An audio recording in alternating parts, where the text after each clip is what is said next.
Primeira parte. A profissão da fé. Primeira secção. Eu creio. Nós cremos. Quando professamos a nossa fé, começamos por dizer creio ou cremos. Portanto, antes de expor a fé da Igreja, tal como é confessada no credo, celebrada na liturgia, vivida na prática dos mandamentos e na oração, perguntemos a nós mesmos o que significa crer. A fé é a resposta do homem a Deus, que a ele se revela e se oferece, resposta que, ao mesmo tempo, traz uma luz superabundante ao homem que busca o sentido último da sua vida. Comecemos, pois, por considerar esta busca do homem, capítulo 1. Depois, a revelação divina pela qual Deus vem ao encontro do homem, capítulo 2. Finalmente, a resposta da fé, capítulo 3. Capítulo 1. O homem é capaz de Deus. O desejo de Deus. O desejo de Deus é um sentimento inscrito no coração do homem, porque o homem foi criado por Deus e para Deus. Deus não cessa de atrair o homem para si, e só em Deus é que o homem encontra a verdade e a felicidade que procura sem descanso. A razão mais sublime da dignidade humana consiste na sua vocação à comunhão com Deus.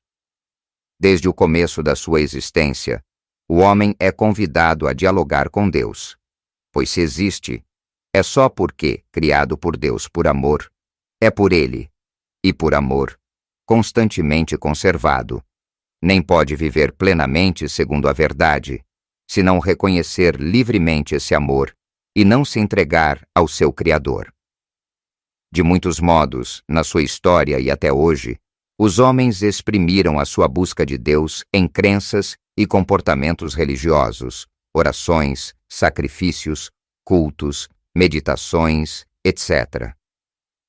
Apesar das ambiguidades de que podem enfermar, estas formas de expressão são tão universais que bem podemos chamar ao homem um ser religioso. Deus criou de um só homem todo o gênero humano para habitar sobre a superfície da terra e fixou períodos determinados e os limites da sua habitação, para que os homens procurassem a Deus e se esforçassem realmente por o atingir e encontrar. Na verdade, Ele não está longe de cada um de nós. É nele que vivemos, nos movemos e existimos. Mas esta relação íntima e vital que une o homem a Deus pode ser esquecida, desconhecida e até explicitamente rejeitada pelo homem. Tais atitudes podem ter origens diversas: a revolta contra o mal existente no mundo, a ignorância ou a indiferença religiosas, as preocupações do mundo e das riquezas, o mau exemplo dos crentes, as correntes de pensamento hostis à religião e, finalmente, a atitude do homem pecador que, por medo, se esconde de Deus e foge quando Ele o chama. Exulte o coração dos que procuram o Senhor.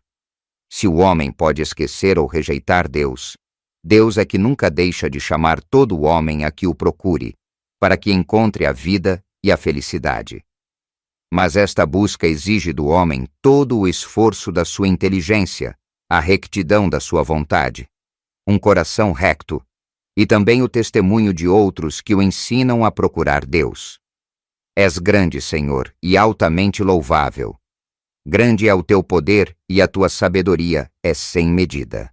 E o homem, pequena parcela da tua criação, pretende louvar-te precisamente ele, que, revestido da sua condição mortal, traz em si o testemunho do seu pecado, o testemunho de que tu resistes aos soberbos.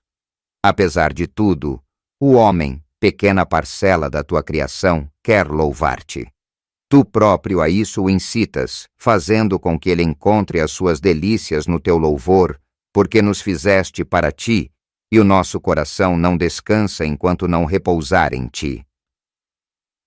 Os caminhos de acesso ao conhecimento de Deus. Criado à imagem de Deus, chamado a conhecer e a amar a Deus, o homem que procura Deus descobre certos caminhos de acesso ao conhecimento de Deus. Também se lhes chama provas da existência de Deus, não no sentido das provas que as ciências naturais indagam, mas no de argumentos convergentes e convincentes, que permitem chegar a verdadeiras certezas. Estes caminhos para atingir Deus têm como ponto de partida a criação, o mundo material e a pessoa humana. O mundo, a partir do movimento e do devir, da contingência, da ordem e da beleza do mundo, pode chegar-se ao conhecimento de Deus, como origem e fim do universo.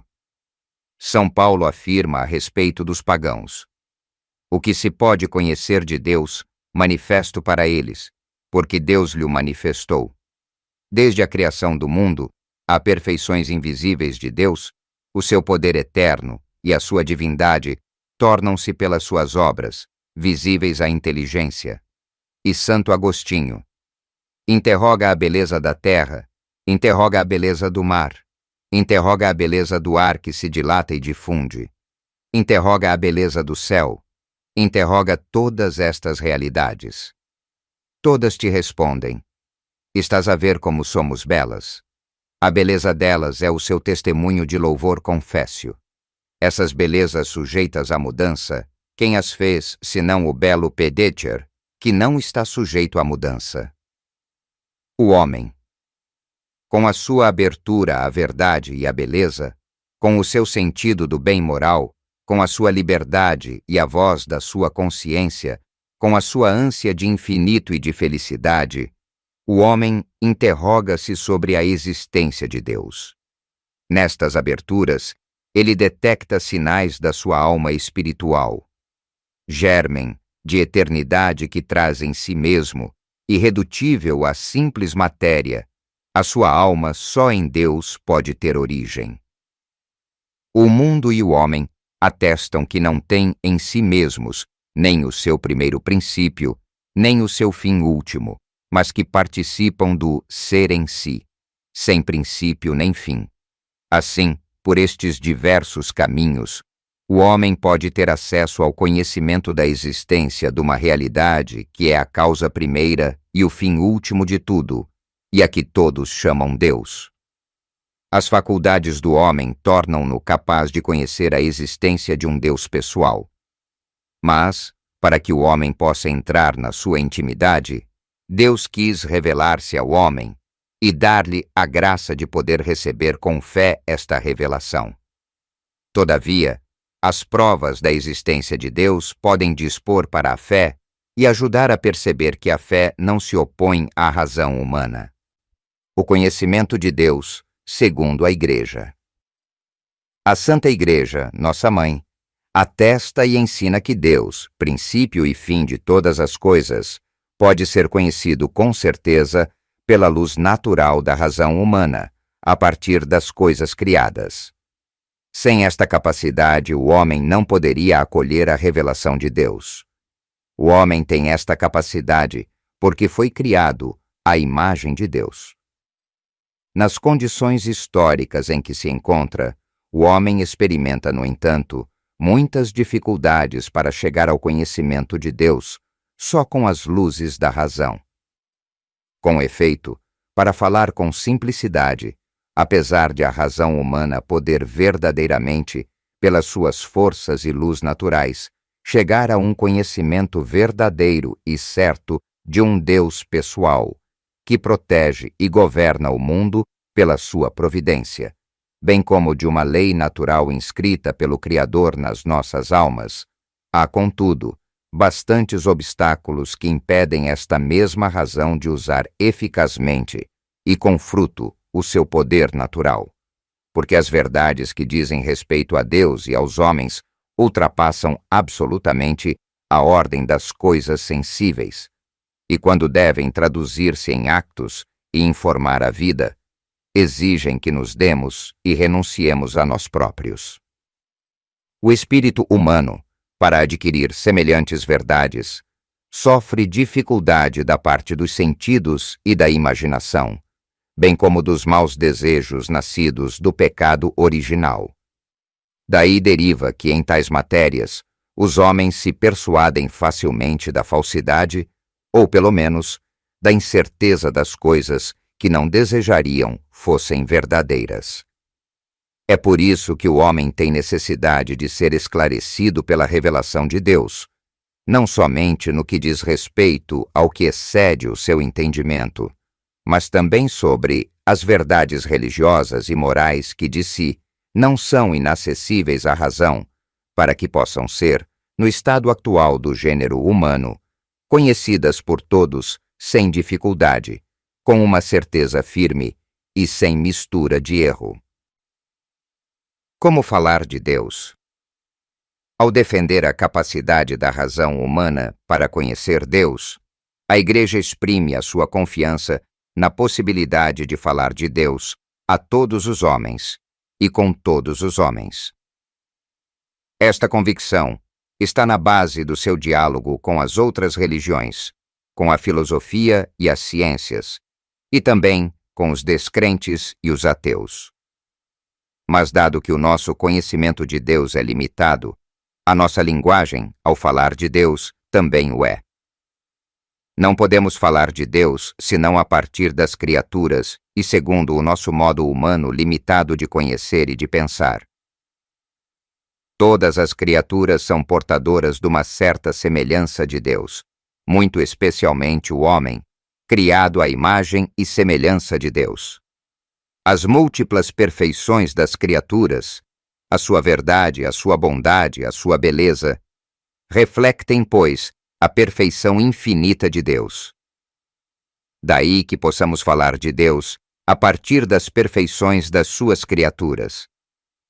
Porque a grandeza e a beleza das criaturas conduzem, por analogia, à contemplação do seu autor. Deus transcende toda a criatura. Devemos, portanto, purificar incessantemente a nossa linguagem no que ela tem de limitado, de ilusório, de imperfeito, para não confundir o Deus inefável, incompreensível, invisível, impalpável, com as nossas representações humanas. As nossas palavras humanas ficam sempre aquém do mistério de Deus. Ao falar assim de Deus, a nossa linguagem exprime-se, evidentemente, de modo humano, mas atinge realmente o próprio Deus, sem todavia poder exprimi-lo na sua infinita simplicidade. Devemos lembrar-nos de que, entre o Criador e a criatura, não é possível notar uma semelhança sem que a dissemelhança seja ainda maior, e de que não nos é possível aprender de Deus o que Ele é, senão apenas o que Ele não é, e como se situam os outros seres em relação a Ele. Resumindo, o homem é, por natureza e vocação, um ser religioso. Vindo de Deus e caminhando para Deus, o homem não vive uma vida plenamente humana, senão na medida em que livremente viver a sua relação com Deus. O homem foi feito para viver em comunhão com Deus, em quem encontra a sua felicidade. Quando eu estiver todo em ti, não mais haverá tristeza nem angústia. Inteiramente repleta de ti, a minha vida será vida plena. Quando escuta a mensagem das criaturas e a voz da sua consciência, o homem pode alcançar a certeza da existência de Deus, causa e fim de tudo.